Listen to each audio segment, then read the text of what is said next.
आप सुन रहे हैं द स्पाई क्रॉनिकल्स। लेखक एएस दुलात, आदित्य सिन्हा, असद दुरानी। यह किताब भारत और पाकिस्तान के दो पूर्व जासूसी प्रमुखों के बीच बातचीत पर आधारित है। एक तरफ है भारत के रॉ के पूर्व प्रमुख एएस दुलात और दूसरी तरफ पाकिस्तान के आईएसआई के पूर्व प्रमुख असद दुरानी। ये कहानी है दो ऐसे शख्सियतों की जिनकी जिंदगी का ज्यादातर हिस्सा पर्दे के पीछे गुजरा, जिनके असली नाम, असली चेहरे, असली काम से दुनिया को शायद ही वास्ता पड़ा हो, लेकिन जिनके फैसलों और उनकी एजेंसियों की साजिशों ने दो मुल्कों की तकदीर को बार बार मोड़ा है। ये कहानी है अमरजीत सिंह दुलत की, जो भारत की खुफिया एजेंसी रॉ के चीफ रहे, और असद दुर्रानी की, जो पाकिस्तान की आईएसआई के प्रमुख रहे। दोनों उस पेशे के सबसे ऊंचे मुकाम पर पहुंचे जहां दोस्त और दुश्मन की परिभाषा धुंधली हो जाती है और जहां हर सच कई परतों में लिपटा होता है। ये किताब द स्पाई क्रॉनिकल्स इन दोनों पूर्व जासूसों के बीच हुई उन बातचीत का संकलन है जो इस्तांबुल, बैंकॉक और काठमांडू जैसे शहरों में तय हुई।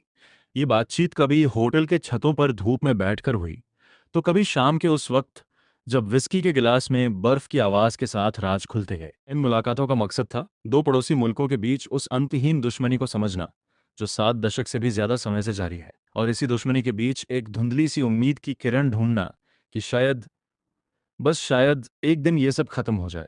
कहानी शुरू होती है इन दोनों की पहली मुलाकात से। दुलत साहब बता रहे हैं कि वह एक ट्रैक टू डायलॉग में पहली बार जनरल दुर्रानी से मिले। वह चाहते थे कि आईएसआई से कोई बड़ा आदमी मिले। सिर्फ राजनयिकों के साथ बातें करते करते वह उब गए थे, और फिर वह मुलाकात हुई। दुर्रानी साहब ने उसी पहली बैठक में प्रॉक्सी यानी कट्ठे गुंडों की बात कर दी।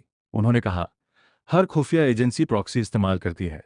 भारत में बांग्लादेश में मुक्ति वाहिनी के जरिए यही नहीं किया था क्या? दुलत साहब चौंक गए। एक पूर्व आईएसआई चीफ से इतनी सीधी, बिना लिहाफ और लपेट वाली बात की उन्होंने उम्मीद नहीं की थी।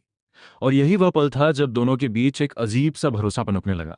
दुलत साहब ने महसूस किया कि इस आदमी से बात करने में कोई दुश्वारी नहीं है। यह आदमी बात को बिना घुमाए फिराए रखता है। ये दोस्ती आगे चलकर एक ऐसे घटना तक पहुंची जिसने इस रिश्ते को और मजबूत कर दिया। दुर्रानी साहब के बेटे उस्मान का मुंबई में फंसने का किस्सा है। उस्मान जर्मनी में रहने वाले एक पाकिस्तानी नागरिक थे। वह कोच्चि में अपनी कंपनी के काम से आए थे। काम खत्म करके मुंबई से वापस जाने का उन्होंने सोचा, लेकिन उन्हें पता नहीं था कि पाकिस्तानी पासपोर्ट पर आए किसी शख्स को जिस शहर का वीज़ा मिला है उसी शहर से वापस जाना होता है। मुंबई एयरपोर्ट पर इमिग्रेशन ने उन्हें रोक लिया। यह रात का वक्त था। उस्मान घंटों एक ऑफिस में बैठा रहा, कोई सुनने को तैयार नहीं था। दुर्रानी साहब पाकिस्तान में थे। वह बेहद परेशान थे। बेटे के फंसने की खबर से वह घबरा गए। उन्होंने भारत में पाकिस्तानी हाई कमिश्नर से बात की। फिर दुलत साहब को फ़ोन लगाया। दुलत साहब ने उन्हें भरोसा दिलाया, हम देख रहे हैं, सब ठीक हो जाएगा। दुलत साहब ने अपने एक पुराने साथी मुंबई पुलिस के जीवन बिरकर से बात की। उस्मान के साथ जो हुआ वो एक छोटी सी बात थी, लेकिन उस बात को सुलझाने में पूरे दिन की मशक्कत लग गई। अंत में जब उस्मान मुंबई से जर्मनी के लिए रवाना हुआ तो दुर्रानी साहब ने दुलत साहब को फ़ोन किया और कहा, आपके वाहिगुरु ने उस्मान को बचा लिया। इस घटना के बाद दुर्रानी साहब ने जब दुलत साहब के उस साथी को धन्यवाद देना चाहा जिसने असल में काम किया था, तो उसने कहा, सर यह हमारा फ़र्ज था, आखिर वह हमारे सहकर्मी हैं। यही वह बंधन था जो दोनों पूर्व खुफिया प्रमुखों के बीच सिर्फ व्यक्तिगत दोस्ती से बढ़कर था।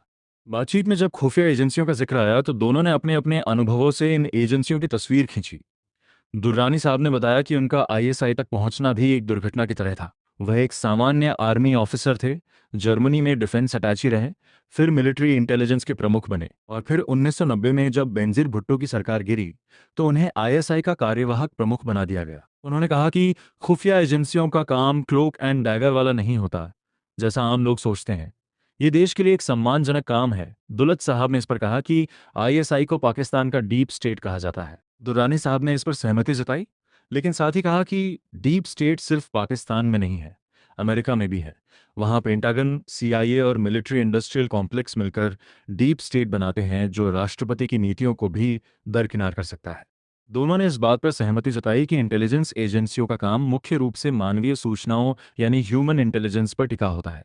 इलेक्ट्रॉनिक सुनवाई पर भरोसा नहीं किया जा सकता जब तक कि उसकी पुष्टि ह्यूमन इंटेलिजेंस से ना हो जाए। दुर्रानी साहब ने सीआईए की आलोचना करते हुए कहा कि वह तकनीक पर बहुत ज्यादा निर्भर है, जबकि इंसानी दिमाग से की गई पड़ताल ही असल में कामयाबी की कुंजी है। उन्होंने 1998 के पोखरण परमाणु परीक्षण का उदाहरण दिया, जिसके बारे में अमेरिकी खुफिया एजेंसियों को भनक तक नहीं लगी थी। दुलत साहब ने इस बात को सहमति जताते हुए कहा कि ह्यूमन इंटेलिजेंस ही असली खुफिया काम है। बाकी सब सहायक मात्र है। इन बातचीत का केंद्र बिंदु था कश्मीर। दुलत साहब ने कश्मीर को अपने जीवन का एक अभिन्न हिस्सा बता दिया। उन्होंने कहा कि कश्मीर को समझने के लिए उसके साथ हमदर्दी रखनी पड़ती है। कश्मीर उन्हें पाकिस्तान ले गया और पाकिस्तान से अफगानिस्तान। उन्होंने अहमद रशीद के उस कथन को याद किया जिसमें उन्होंने कहा था कि अगर कश्मीर सुलझ जाए तो अफगानिस्तान का मामला बहुत आसान हो जाएगा। लेकिन दोनों के बीच कश्मीर के मुद्दे पर बुनियादी मतभेद था। दुर्रानी साहब का मानना था कि भारत एक स्टेटस को पावर है जो कश्मीर में मौजूदा हालात को बनाए रखना चाहती है, क्योंकि इसमें बदलाव से उसके हितों को नुकसान हो सकता है। उन्होंने कहा कि परवेज मुशर्रफ के 4 सूत्री फॉर्मूले पर भारत ने चुप्पी साध ली, जिससे साफ हो गया कि दिल्ली किसी भी बदलाव को तैयार नहीं है। दुलत साहब ने इसका जवाब दिया कि अगर स्टेटस को किसी को फायदा पहुंचा रहा है तो वह पाकिस्तान है। उन्होंने कहा कि बुरहान वानी की मौत के बाद कश्मीर में जो आक्रोश है उससे पाकिस्तान बिना कुछ किए ही फायदे में है।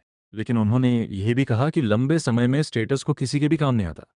दोनों ने माना कि कश्मीर को लेकर भारत पाकिस्तान के बीच बातचीत बेहद जरूरी है, लेकिन दोनों ही देशों की स्थापनाएं इससे बचती हैं। इन बातचीत के बीच कई बार दोनों ने अपने अपने देश के नेताओं और उनकी नीतियों पर चर्चा की। दुर्रानी साहब ने परवेज मुशर्रफ का जिक्र करते हुए बताया कि कारगिल युद्ध कैसे हुआ। मुशर्रफ को उन पहाड़ियों को वापस लेने का जुनून था जो 1971 में भारत के पास चली गई थी। उन्होंने सोचा कि परमाणु परीक्षण के बाद पाकिस्तान के पास ये करने की ताकत है और भारत ज्यादा प्रतिक्रिया नहीं करेगा। लेकिन उनका यह अनुमान गलत साबित हुआ। दुनिया ने उनकी इस हरकत को बहुत बुरा माना। दुलत साहब ने मुशर्रफ को पिछले 25 सालों में कश्मीर पर सबसे ज्यादा उदारवादी और सकारात्मक पाकिस्तानी नेता बताया। उन्होंने कहा कि मुशर्रफ का यह कहना कि कश्मीरियों को जो स्वीकार होगा पाकिस्तान उसे मान लेगा, भारत के लिए एक बड़ा मौका था। लेकिन भारत ने उस मौके को हाथ से जाने दिया। इन बातचीत में नरेंद्र मोदी का जिक्र बार बार आया। दुलत साहब ने कहा कि मोदी ने अपने पहले 2 साल में भारत पाकिस्तान संबंधों के लिए अपने पूर्ववर्तियों से ज्यादा किया। उन्होंने नवाज शरीफ को अपने शपथ ग्रहण समारोह में आमंत्रित करने की पहल की और फिर अचानक लाहौर पहुंच गए। दुर्रानी साहब ने इस पर कहा कि मोदी एक शोमैन है, वह तमाशा करते हैं। उनका लाहौर जाना भी एक तमाशा था। उन्होंने ये भी कहा कि भारत का असली पाकिस्तान नीति अजीत डोभाल हैं, जो मोदी के एनएसए हैं। दुर्रानी साहब ने डोभाल को एक चालाक दिमाग वाला शख्स बताया, लेकिन साथ ही कहा कि वह भारत की पुरानी नीति को जारी रख रहे हैं, बस थोड़ा ज्यादा सख्ती से, थोड़ा ज्यादा शोर के साथ। दुलत साहब ने डोभाल के बारे में कहा कि वह एक शानदार फील्ड ऑपरेटिव है, लेकिन उनमें भरोसा करने की क्षमता कम है। दुर्रानी साहब ने इस पर चुटकी ली कि अगर डोभाल लाहौर आएंगे तो ये उनके लिए एक और तमाशा होगा, जिससे उनकी अपनी छवि तो चमकेगी, लेकिन रिश्तों को लंबे समय में कोई फायदा नहीं होगा। बातचीत उन तमाम घटनाओं पर भी पहुंची जिन्होंने भारत पाकिस्तान संबंधों को सबसे निचले स्तर पर पहुंचाया। 26/11 का मुंबई हमला, कुलभूषण जाधव का मामला, सर्जिकल स्ट्राइक। 26/11 पर दुर्रानी साहब ने कहा कि ये एकमात्र ऐसी घटना थी जब वो चाहते थे कि जिसने भी ये किया हो उसे पकड़ा जाए और सजा दी जाए। उन्होंने कहा कि उस वक्त पाकिस्तान की पश्चिमी सीमा पर पहले से ही बहुत समस्याएं थीं, उसे पूर्वी सीमा पर युद्ध का सामना नहीं करना पड़ता। दुलत साहब ने अपना पुराना सिद्धांत दोहराया कि जब पाकिस्तानी सेना को लगता है कि भारत के साथ संबंधों में कोई प्रगति नहीं हो रही है तो वह कश्मीर में कुछ धक्का देकर माहौल गर्म कर देती है। कुलभूषण जाधव के मामले पर दुलत साहब ने कहा कि अगर ये रॉ का ऑपरेशन था तो ये बेहद लापरवाही भरा था। उन्होंने कहा कि एक सीनियर नेवल ऑफिसर को बलूचिस्तान में इधर उधर घूमते हुए पकड़ा जाना किसी भी खुफिया एजेंसी के लिए शर्मनाक है। उन्होंने ये भी कहा कि अगर जाधव को पकड़ने के बाद पाकिस्तान ने इसे छुपाकर रखा होता और बाद में एक्सचेंज का प्रस्ताव रखा होता तो ये दोनों एजेंसियों के बीच सहयोग की शुरुआत हो सकती थी, लेकिन इसे टीवी पर दिखाकर कन्फेशन वीडियो जारी करके मामले को राजनीतिक रंग दे दिया गया। सर्जिकल स्ट्राइक पर दुर्रानी साहब ने कहा कि सैन्य दृष्टि से यह शायद सर्जिकल स्ट्राइक नहीं था, लेकिन राजनीतिक दृष्टि से यह अपने मकसद में कामयाब रहा। उन्होंने इसे कोरियोग्राफ्ड रिस्पांस करार दिया, जहां भारत ने कुछ किया और पाकिस्तान ने होशियारी से इसे नजरअंदाज कर दिया। दुलत साहब ने इसे परफेक्ट सर्जिकल स्ट्राइक बताया, जहां भारत ने वह किया जो उसे करना था और पाकिस्तान ने वह किया जो उसे करना था, बिना मामला बढ़ाए। अफगानिस्तान पर बात करते हुए दुर्रानी साहब ने कहा कि ये एक ऐसा क्षेत्र है जहां भारत और पाकिस्तान मिलकर काम कर सकते थे, लेकिन दोनों की सोच में यह जगह नहीं है। उन्होंने कहा कि अमेरिका अफगानिस्तान में युद्ध जारी रखना चाहता है, क्योंकि युद्ध ही उसके हितों को साधता है। अफगानिस्तान में शांति से अमेरिका का प्रभाव कम हो जाएगा, चीन और रूस का बढ़ जाएगा। उन्होंने कहा कि अशरफ गनी अमेरिकी कठपुतली हैं और वह पाकिस्तान के खिलाफ अमेरिका के एजेंडा को आगे बढ़ा रहे हैं। दुलत साहब ने माना कि भारत की अफगानिस्तान नीति अमेरिका पर बहुत ज्यादा निर्भर है और अगर अमेरिका एक दिन वहां से चला गया तो भारत को बहुत बड़ा झटका लगेगा। उन्होंने कहा कि तालिबान से बातचीत करने का मौका भारत ने हाथ से जाने दिया, जबकि पाकिस्तान के पास तालिबान पर जबरदस्त पकड़ है। बातचीत में अमेरिका और रूस की भूमिका पर भी विस्तार से चर्चा हुई। दुर्रानी साहब ने कहा कि अमेरिका की नीति हमेशा से अपने हितों को साधने वाली रही है। उन्होंने बताया कि ओसामा बिन लादेन के मामले में पाकिस्तान ने अमेरिका के साथ सहयोग किया था, लेकिन अमेरिका ने बदले में पाकिस्तान से किए गए अपने वादे पूरे नहीं किए। दुलत साहब ने इस पर कहा कि अमेरिका के लिए अपने वादों को पूरा करना एक समस्या रही है। उन्होंने कहा कि डोनाल्ड ट्रंप के आने के बाद भी अमेरिका की नीति में कोई बदलाव नहीं आया है। उनके जनरल्स ही पहले भी थे और अब भी हैं, इसलिए पाकिस्तान और अमेरिका के बीच पुराना रिश्ता बरकरार है। रूस के बारे में दुलत साहब ने कहा कि भारत का रूस के साथ पुराना रिश्ता था, लेकिन अमेरिका के साथ परमाणु समझौते के बाद रूस को लगा कि भारत उससे दूर जा रहा है। पुतिन के नेतृत्व में रूस ने पाकिस्तान के साथ रिश्ते मजबूत करने शुरू कर दिए।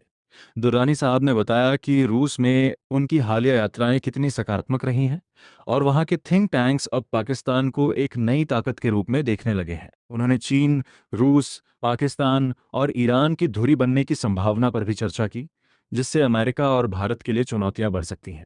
बातचीत के अंत में दोनों ने अपने अपने रास्ते सुझाए। दुलत साहब ने कश्मीर को प्राथमिकता देते हुए लोगों के बीच संपर्क बढ़ाने, वीज़ा नियमों को आसान करने, उड़ानें बढ़ाने, क्रिकेट फिर से शुरू करने जैसी छोटी छोटी पहलों पर जोर दिया। उन्होंने कहा कि ये ऐसी चीज़ें हैं जो आसानी से हो सकती हैं, लेकिन दोनों देशों की जिद और अक्खड़पन के कारण नहीं हो पाती। दुर्रानी साहब ने संरचनात्मक बदलाव की बात की। उन्होंने कहा कि एक स्थायी मंच बनाया जाए जहां दोनों देशों के समझदार लोग शामिल हों, जो जनता की नज़रों से दूर चुपके से बातचीत करते रहें। यही मंच संकट के समय काम करे, गलत फहमियों को दूर करे और रिश्तों को पटरी पर लाने के लिए रचनात्मक सुझाव दे। दुर्रानी साहब ने इसे पारंपरिक जरगा की तरह बताया, जो विवादित पक्षों के बीच सुलह कराता है। इस पूरी किताब की तरह इन बातचीत का अंत भी एक सवाल पर होता है, क्या ये दीवानगी कभी खत्म होगी? ये सवाल हामिद अंसारी ने पूछा था, जब दोनों पूर्व खुफिया प्रमुख उनसे मिलने गए थे। ये सवाल इस किताब का शीर्षक भी बन सकता था। दुलत साहब ने कहा कि वो आशावादी हैं। वह मानते हैं कि अटल बिहारी वाजपेयी की तरह सोचने वाले लोगों ने हमेशा यही कहा कि यह पागलपन हमेशा नहीं चल सकता, और इसी उम्मीद के साथ वह इस किताब में शामिल हुए। दुर्रानी साहब ने कहा कि उनकी सोच यथार्थवादी है, लेकिन उन्होंने ये भी कहा कि अगर लोग सच को जानना चाहते हैं, अगर वो बताना चाहते हैं कि उन्होंने चीज़ों को कैसे देखा, तो ये परियोजना सार्थक है। ये किताब सिर्फ दो जासूसों की बातचीत नहीं है, ये उस धुंधली सुबह की कहानी है जहां दो पड़ोसी मुल्क एक दूसरे को देखते हैं लेकिन नज़दीक नहीं आ पाते। ये उन रास्तों की खोज है जो बंद पड़े हैं, उन दरवाजों की जो कभी खुलते ही नहीं। ये कहानी उस भरोसे की है जो एक पूर्व रॉ चीफ और एक पूर्व आईएसआई चीफ के बीच पनपा, और उस उम्मीद की जो उन्होंने इस किताब के हर पन्ने में बिखेर दी है। कहानी के अंत में एक सवाल बचता है, एक उम्मीद बचती है, और एक अधूरी सी तलाश बचती है कि शायद, बस शायद, ये दीवानगी कभी खत्म हो जाए। ऐसी ही दिल को छू लेने वाली किताबों से जुड़ने के लिए हमारे चैनल को सब्सक्राइब करें, क्योंकि अच्छी किताबें दिल ही नहीं, रूह तक उतर जाती हैं। धन्यवाद।